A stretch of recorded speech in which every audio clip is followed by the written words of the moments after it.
มื้อนี้อาตมาก็ได้ติดตามข่าวทูตเขมรไปฟ้อง UN หรือว่านานาชาติว่าถูกไทยกันแกล้งจังสั่นกันแกล้งจังซี่กัมพูชานี่เป็นเหยื่อว่าซั่นเด้ประเทศกัมพูชานี่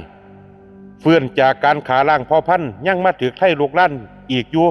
ประมาณนี้นะบาดที่นี่ทูตไทยก็ตอบกลับสั่นตัวถ้าหมู่เจ้าสิเอาประวัติศาสตร์มาอ้างว่าหมู่เจ้าถูกขาล้างเผ่าพันธุ์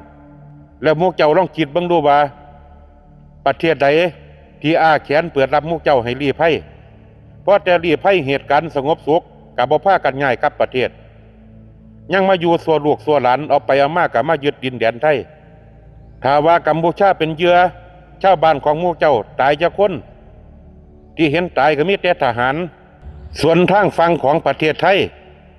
ชาวบ้านเด็กน้อยบ่ฮู้จักอีโนอีเนต้องมาตายด้วยลูกระเบิดเขาเซเว่นก็ถูกลูกระเบิดอยู่บ้านซื่อๆก็ลูกระเบิดชาวบ้านบ่ได้เกี่ยวข้องหยังก็ต้องมาตาย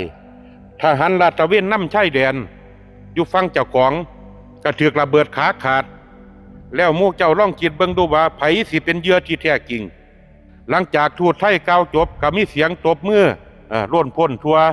สภา UN ฟังแล้วก็เป็นที่น่าชื่นตาชื่นใจให้แก่ประเทศเฮา